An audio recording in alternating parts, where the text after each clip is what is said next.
الرجيم بسم الله الرحمن الرحيم ومن آياته من خلق لكم من أنفسكم أزواجا لتسكنوا إليها وجعل بينكم مودة ورحمة إن في ذلك الآيات لقوم يتفكرون. قال النبي صلى الله عليه وسلم أعظم العباد بركة أيسرهم عقوبة أو كما قال رسول الله صلى الله عليه وسلم. صدق الله العظيم وصدق رسوله النبي الكريم وعلى آله وصحبه الطيبين الطاهرين. موسم اللہ کی قضاء و قدر کا فیصلہ ہے. تقریب میں کچھ تاخیر کے باعث زیادہ لمبی چوڑی بات مناسب نہیں ہے. سب سے بڑی بات یہ ہے کہ اللہ تبارک و تعالیٰ نے اس پوری محفل اور پوری تقریب کا جو خلاصہ ہے، جس عمل کی بنیاد پر یہ تقریب منعقد ہوئی، وہ عمل نکاح ہے. اور عمل نکاح کی کیا عظمت اور فضیلت ہے، اہمیت ہے، سماج پر اس کے پڑنے والے مثبت اثرات اور منفی اثرات کی شکل میں کیا پڑھنے ہیں. بس مختصر 2-4 منٹ، کیونکہ اشرف العلماء حبیب الامت مجدد ملت حضرت حضرت تھانوی نمبر اللہ مرتضی و رضی اللہ مرجع نے امت کو دیندار بنانے کا ایک بڑا آسان نسخہ تجویز فرمایا. فرمایا کہ علماء کی ذمہ داری ہے کہ جب امت کسی عمل کے لیے قدم اٹھائے اور علماء کی وہاں حاضری ہو تو اس مرحلے کا، اس شعبے کا دین امت کو بتا دیا جائے. اور امت کی ذمہ داری یہ ہے کہ جب کسی شعبے کے لیے قدم اٹھاوے، چاہے وہ آئینی مسئلہ ہو، معاشرتی مسئلہ ہو، اقتصادی مسئلہ ہو، آپس کی لین دین ہو، تجارتی ڈیل ہو، کوئی معاملے کی شروعات ہو، تو عوام میں مسلمین کی ذمہ داری ہے کہ اس قدم کو اٹھانے سے پہلے علماء سے رابطہ کر لیا جائے. یعنی علماء کو پابند بنایا کہ وہ سستی نہ کریں، بہانے نہ ملائیں، نہیں ہمارے پاس ٹائم نہیں بھی ملنے کا. اور عوام کو پابند بنایا کہ وہ کوئی بھی قدم اٹھانے سے پہلے اس شعبے کا دین معلوم کر لیا گیا. تو یہ 2 عادتیں اگر عوام اور علماء میں پیدا ہو گئی تو اللہ تبارک و تعالیٰ اس مزاج کی برکت سے ہر شعبے کا دین امت میں زندہ فرما دے. ورنہ تو صرف تسبیحوں کا دین، مسجدوں کا دین، عبادت نماز روزے کا دین رہ جائے گا. اور یہ علامت اسلام کی نہیں ہے، یہ علامت عیسائیت کی ہے. اسلام کی علامت کیا ہے کہ جس طرح مومن مسجد میں مومن ہو، اسی طرح وہ بازار میں مومن ہو، معاملہ کرتے وقت مومن ہو، ڈیل کرتے وقت مومن ہو، پڑوس میں رہتے ہوئے مومن ہو، گھر میں میاں بیوی کے ساتھ زندگی گزارنے کے معاملات اور معاشرت میں مومن ہو. اس لیے کہ یہاں علماء کا مبارک نورانی چہرے مجھے دکھ رہے ہیں، اس لیے علمی بات بتا دوں کہ تمدنی اسلام، تمدنی سیرت اور تمدن کہتے ہیں باہر کی زندگی کو، عبادت کے علاوہ کی زندگی کو، جو ہمارا نشست و برخاست ہے، اٹھنا بیٹھنا ہے، لین دین ہے. تمدنی زندگی پر دین کی چادر اور اس کو مسائل اور خدا کی رضا اور مرادات کے مطابق گزارنا، یہ صرف دنیا کے 42 مذہب میں صرف اسلام کی خصوصیت ہے. یہ تمدنی زندگی یعنی باہر کی زندگی بھی دیندار ہو. جب یہ مومن بازار میں کھڑا ہو تو وہاں بھی یہ محمدی کردار کا آئینہ پیش کر رہا ہو. یہ تحفہ نہ عیسائیت کو میسر ہے، نہ یہودیت کو میسر ہے، دنیا کے کسی مذہب کو میسر نہیں ہے. 42 مذہب میں صرف یہ خصوصیت ہے مذہب اسلام. موقع ہوتا تو ایک بہت تفصیلی موضوع ہے کہ اللہ تبارک و تعالیٰ نے اسلام والوں کو کن کن خوبیوں سے نوازا. اس وقت کیونکہ محفل نکاح ہے تو صرف دو تین بات. نمبر ایک کہ جب سے یہ دنیا قائم ہوئی ہے اور مختلف انبیاء علیہ السلام اور شریعت مغرہ اور مطہرہ آئی ہیں، تمام شریعتوں میں کامن چیز جو ہر نبی کی شریعت میں باقی رہی اور اب تک باقی ہے، قیامت تک باقی رہے گی، حتیٰ کہ جنت میں بھی باقی رہے گی، وہ صرف نکاح. ورنہ تو عبادت کا طریقہ بدلتا رہا، زکات کا نظام بدلتا رہا، صدقے کا نظام، ہر چیز بدلتی رہی، لیکن کامن دو چیز، نمبر ایک ایمان اور نمبر دو نکاح. اور محترم بزرگوں، یہ بات دل نشی کر لیجئے، دلوں کی تختی پر لکھ لیجئے کہ اس نسبت سے اس عظمت نکاح ظاہر ہوتی ہے کہ اس کا سلسلہ سارے نبیوں کی زبان سے جڑا ہوا ہے، سوائے حضرت یحییٰ اور سیدنا عیسیٰ علیہ السلام. حضرت یحییٰ نے علیہ السلام نے خوف و خشیت غلبہ باری تعالیٰ کی وجہ سے نکاح نہیں کیا، روتے روتے ان کی چہرے میں گڈھے پڑ گئے تھے اللہ کے خوف کر دیا. اور حضرت عیسیٰ ابھی چونکہ آسمانوں پر ہے، لیکن جب آئیں گے تو نکاح فرمائیں گے، اولاد بھی ہوگی. اس کا مطلب اگر آج کا کوئی امتی یہ کہتا ہے کہ میں تو صاحب بہت بڑا حضرت ہوں اس لیے نکاح نہیں کر رہا ہوں، تو حضرت عیسیٰ سے بڑا حضرت تو کوئی ہو نہیں سکتا. آپ پیغمبر ہیں اور ایسے پیغمبر ہیں جن کا تذکرہ قرآن میں ہے، لیکن جب آپ آسمانوں سے دنیا میں آئیں گے تو نکاح فرمائیں گے. تو اور اللہ نے اس کے سلسلے کو کہاں تک جاری رکھا؟ جنت میں بھی جاری رکھا. خدا کے قرآن نے سورۃ اس میں 27 میں پارے فرمایا وَزَوَّجْنَاهُمْ بِحُورٍ عِینٍ کہ ہم اہل ایمان کا نکاح حوران جنت سے کریں گے. نکاح پڑھانے والی ذات اللہ کی ہوگی، نکاح اہل ایمان کا ہوگا اور نکاح جنت میں ہو رہا ہوگا. بس ایک پوائنٹ تو یہ نوٹ کر لیں دلوں پر کہ جب بھی ہم بچے بچی کی شادی کرنے چلیں تو یہ طے کر لیں اپنے دلوں میں جو عمل کرنے جا رہا ہوں یہ نام کا مسئلہ نہیں ہے بلکہ یہ تو جنتی عمل.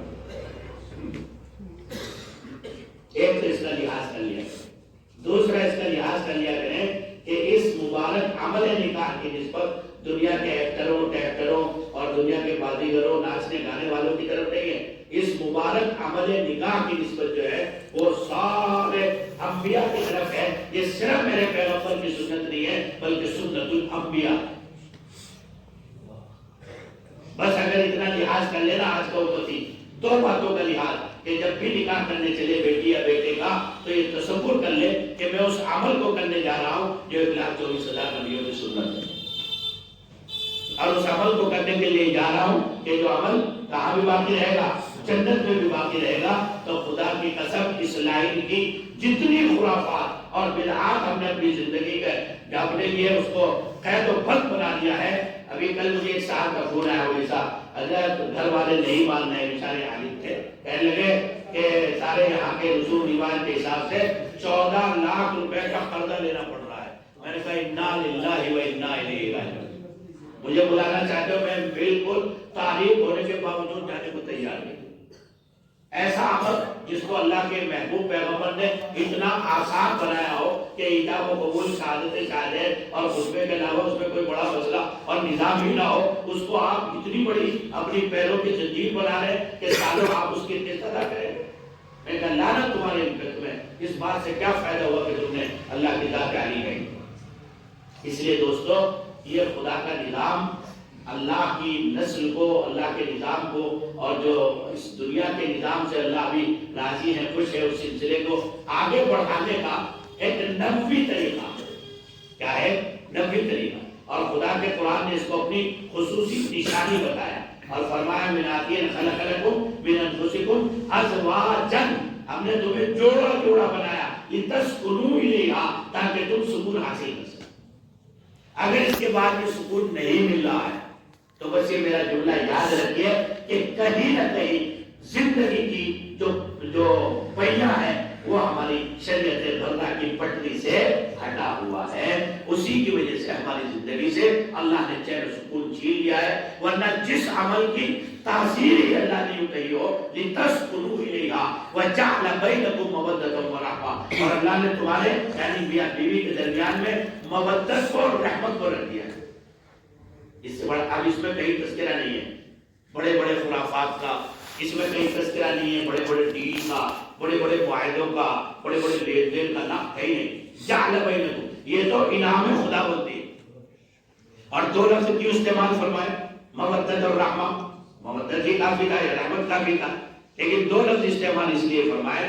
مودت کا تعلق ہے آغاز زندگی سے، جب ہارمونز، جذبات، احساسات، فکریں، خواہشات زندہ ہوتی ہیں تو تمہاری جذبات و خواہشات کو تو تکمیل کا ذریعہ بھی یہ زندگی ہے. لیکن جب ایسی عمر میں پہنچ جاؤ جس کو بڑھاپے کی عمر کہتے ہیں تو پھر اس کے بعد بیچارہ کسی لائق تو رہتا نہیں، لیکن ایک دوسرے کے ساتھ رحم محبت کرم کا اگر معاملہ ہوتا رہا تو اللہ اس پر بھی اجر عطا فرمائے. اللہ تبارک و تعالی اس مبارک عمل نکاح کی ان نسبتوں کا خیال کرنے کی توفیق عطا فرمائے. ایک موقع پر، اس موقع پر میں ایک بات ضرور کہا کرتا ہوں، یہ دونوں بچے بھی یہاں موجود ہیں اور ہم سب چونکہ اپنے اپنے زمانے کے دلہا تو رہے ہی رہے نہیں دلہا، بے شک اولڈ ہو گئے تو اس کا مطلب یہ تھوڑا ہے، لیکن رہے. تو یہ جو نکاحی زندگی ہے اس کی خوبصورتی کا راز اور اس کی ماسٹر کی جس سے اس کی محبت کا حالت مل سکتا ہے، اس کی ماسٹر کی جو ہے وہ قوت برداشت. ایک گھنٹوں کی تقریر کا خلاصہ اگر میاں بیوی، اور یہ صرف ان دو چھوٹے بچوں کے لیے نہیں ہے جو عید دلہا ہے، ہم سب دلہا ہیں، بوڑھے بوڑھے بھی دلہا ہیں. بار بوڑھے بھی بوڑھیوں کو بہت پریشان کرتے ہیں، ہاں ان کی زندگی تنگ کرے رہتے ہیں. اب وہ جائے تو بچھا جائے کہاں، سمجھ رہے ہیں؟ ان کے لیے بھی کہتا ہوں، اپنے لیے بھی کہتا ہوں کہ اس زندگی کو اگر خوبصورت بنانا چاہتے ہو تو اس کی ماسٹر کی ہے قوت برداشت. جب ہمارے بیگم صاحب یہ کہتے ہیں نا تم ہمارے مطلب کے نہیں ہو، تم تو پبلک میں پھرتے رہتے ہو. اب یہاں آیا ہوں 2 دن بعد گورکھپور ہوں، پھر اس کے بعد آسام ہوں، تو میں کہتا ہوں ہنس کے، میں نے کہا بھائی کم سے کم ہم کسی کے قابل تو ہیں بھائی. چلو تمہارے قابل نہیں، کم سے کم اللہ کی مخلوق کے قابل تو ہیں. اللہ کی مخلوق کو ہم سے نفع تو پہنچ رہا ہے، ہنس کے ڈال دیتا ہو گیا کہ چل رہا. اور اگر ہم بھی آ جاتے نہیں صاحب ہم شیخ الحدیث ہیں، ہم محترم ہیں، ہم اتنے بڑے عالم ہیں، سنے ہمیں یہ بات کہہ دے گئی، بس ہو جاتا قصہ ختم ہے جی. اور گھر کی دال کہاں آ جاتی؟ جوتیوں میں آ جاتی. اس لیے راز اس زندگی کی خوبصورتی کا راز ہے قوت برداشت. 2 منٹ خاموش ہو جاؤ، تسبیح پڑھنے لگو. جب وہ بول رہی ہے نا تسبیح شروع کر دو، سبحان اللہ العظیم، سبحان اللہ العظیم، سبحان اللہ العظیم، سبحان اللہ العظیم. 2 منٹ انگارہ رہے گا، بھول جائے گا اور گھر بچ جائے گا. نہیں اور اگر آپ نے بھی تسبیح جیب میں ڈالی، اچھا یہ کیسے کہا، بس ہو گیا قصہ. اگلے دن اخبار میں ہوگا اے فلاں مولوی صاحب کا گھر. واسطے بچائیے، گھروں کو برباد ہونے سے بچائیے. قوت برداشت بڑی نعمت. ہاں اس لیے حضرت لقمان ایک باغ میں رہا کرتے تھے، تو باغ کے مالک نے ایک دن کہا لقمان کچھ توڑ کے کھلاؤ. تو حضرت لقمان ککڑی توڑ کے لے آئے. باغ کے مالک نے توڑا، آدھا حضرت لقمان کو دے دیا، آدھا اپنے آپ کھانے لگے. فرمایا جب وہ کھایا اس نے تو کڑوی تھی، چنانچہ اس نے پھینک دیا. حضرت لقمان کھاتے رہے، دوسری منگائی، تیسری منگائی، سب کا یہی حال تھا. فرمایا لقمان تم کتنے عجیب آدمی ہو، اتنی کڑوی ککڑی کھا رہے ہو، مجھ سے تو ایک لقمہ نہیں کھایا گیا. حضرت لقمان نے اس کو جو جواب دیا ہے، اگر وہ جواب یہ بچے بھی اور یہ جتنے دلہا یہاں بیٹھے سب اختیار کر لیں تو خدا کی قسم گھروں کی زندگی جنت بن جائے، جنت نظیر معاشرہ بن جائے. آپ نے فرمایا مالک آپ کے ان ہاتھوں سے نہ معلوم کتنی مرتبہ میٹھے پھل اور میٹھی ککڑیاں ملی ہیں، اگر آج یہ کڑوی ککڑی مل گئی اور میں اسے پھینک دیتا تو یہ نمک حرامی ہوتی. یہ کیا ہوتی؟ نمک حرامی ہوتی. تو ایک وقت وہ ہے کہ شوہر کے حالات اچھے ہیں، ادھر بیوی کی زبان سے نکلا ادھر ضرورت پوری ہو گئی. ایک وقت وہ ہے کہ لاک ڈاؤن لگ گیا، مدرسے والوں نے تنخواہ بھی دینی بند کر دی. تو اب اگر اس وقت میں وہ برداشت کر لے گی نہیں یہ وہی میری زندگی کا تاج ہے سر کا کہ جس نے میری ہر ضرورت کو پورا کیا، آج اگر نہیں ہے تو کیا بات ہے؟ تو گھر بگڑے گا کہ بچے گا؟ بچے گا. ایک وقت وہ ہے کہ اللہ کی بندی سے نمک تیز ہو گیا، سینکڑوں مرتبہ اس نے اچھی سے اچھی ڈش بنائی. آج اگر اس کو جو ہے شوہر اٹھا کے ہنڈیا پھینک دے، سر کو اٹھا لے گھر کو اور ایک ہنگامہ مچا دے، تو گھر ٹوٹ جائے گا، بکھر جائے گا. اور اگر اسے یہ احساس ہو جائے کہ یہی وہ میری زندگی کی روشن ساتھی ہے کہ جس نے سینکڑوں مرتبہ دسترخوان پر پورے گھرانے کی عزت بچائی ہے، آج اگر غلطی ہو گئی، اللہ کی بندی ہے تو کیا بات، چلو میں منگا کر کے اسے کام کو کر لیتا ہوں، سب سے غلطی ہو سکتی ہے. یہ جو طرز ہے زندگی کا، یہ سوچنے کا جو معیار ہے، یہ سوچنے کا معیار ہمارے گھروں کو بکھرنے سے اور ٹوٹنے سے کیا کر دے گا، بچائے. اور بھائی آخری نصیحت یہ کہ ہم میں سے ہر ایک کی خواہش ہے، سب بیٹی بیٹے والے ہیں، ہماری خواہش ہوتی ہے کہ جب ہماری بیٹی کہیں شادی ہو کر کے جائے تو وہ ملکہ بن کر کے جائے. ملکہ اگر ساس سسر ایک دسترخوان پہ کھانا کھاتے، بہت پیار ہے بڑھاپے میں بھی، اور اگر کہیں آنے والی دلہن نے بیٹھ کے کس کے ساتھ کھانا کھایا، شوہر کے، تو بڑھیا اماں کہتی ہے کہ اس لڑکی نے تو میرے لڑکے کو خرید لیا، غلام بنا لیا. یہ تھنکنگ، یہ سوچ ہمارے گھروں کو برباد ہے. اس لیے اللہ کے واسطے اس بات کو ذہن میں رکھیے کہ اگر ہماری بیٹی کہیں ملکہ بن کر کے رہنے کا معاملہ ہے تو یہ اسی وقت ممکن ہے جب ہم دوسرے کی بیٹی کو اپنے یہاں کیا بنا کے رکھیں گے، ملکہ بنا کے رکھیں. اللہ بھائی کو ہم سب کو عمل کی توفیق عطا فرمائے. اور اس وقت میں اس مجلس نکاح میں جو دو نکاح ہو رہے ہیں، ایک عالم دین کی بیٹیاں ہیں اور یہ دونوں بچے بھی ماشاءاللہ بہت اچھے اور دیندار گھرانے کے ہیں، پڑھے لکھے ہیں. اللہ اس مبارک دن کے بعد ہر آنے والا دن ان دونوں طرف کے رشتہ داروں میں، عزیز و قریب میں بننے والے دلہا دلہن میں محبتوں کے اعتبار سے بڑھتا رہے. اللہ اس کے لیے بے حد قبول اللہ.